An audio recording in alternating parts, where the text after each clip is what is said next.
জনতা, ছাত্র শ্রমিক জনতার সম্মিলিত আন্দোলনে স্বৈরাচার মুক্ত হয়েছে।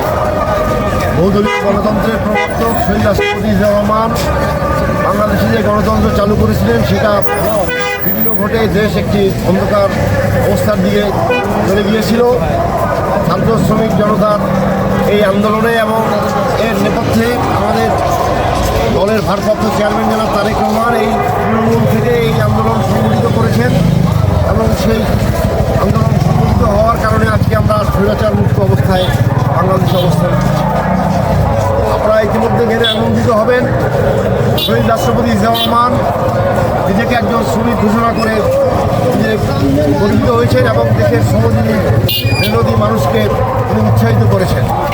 আমি শ্রমিক দলের একজন কর্মী হিসাবে বাংলাদেশ জাতীয়তাবাদী শ্রমিক দল দেশের আজকে সবচেয়ে বড় শ্রমিক সংগঠন। এই সংগঠনের একজন সংগঠক হিসাবে আমরা অত্যন্ত আনন্দিত। শহীদ রাষ্ট্রপতি জিয়াউর রহমান এবং সাবেক প্রধানমন্ত্রী বেগম খালেদা জিয়ার যোগ্য উত্তরসূরি আজকে আমাদের নেতা জনাব তারেক রহমান বাংলাদেশে অবতরণ করবেন। এটা বাংলাদেশের শ্রমিক শ্রেণী সহ জাতীয়তাবাদী শক্তি এবং বাংলাদেশের মানুষের একটি আনন্দের সংবাদ। আমরা শ্রমিক দল আনন্দিত এবং আমরা আশাবাদী। ওনার বাবা যেভাবে শ্রমিকদেরকে মূল্যায়ন করেছেন, কারণ উন্নয়ন, উৎপাদন এবং সমস্ত কর্মকাণ্ডের মূল শক্তি হলো শ্রমিক শ্রেণী।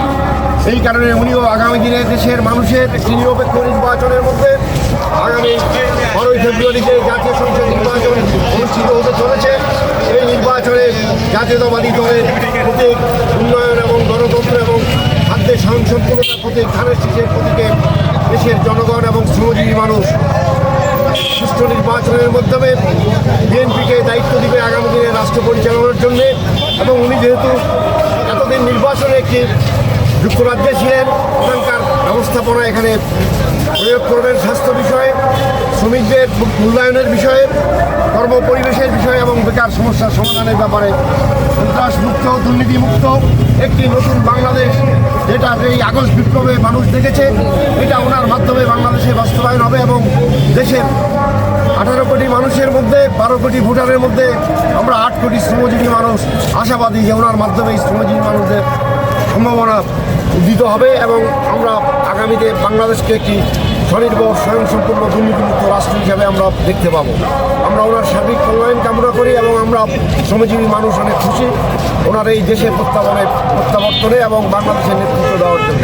আমি মোহাম্মদ আবুল কালাম আজাদ, বাংলাদেশ জাতীয়তাবাদী দল শ্রমিক দলের কেন্দ্রীয় কমিটির সহসভাপতি এবং দেশের উৎপাদনের মূল চালিকা শক্তি বিদ্যুৎ শ্রমিক ফেডারেশনের সাধারণ সম্পাদক হিসেবে আমি দায়িত্ব পালন করছি।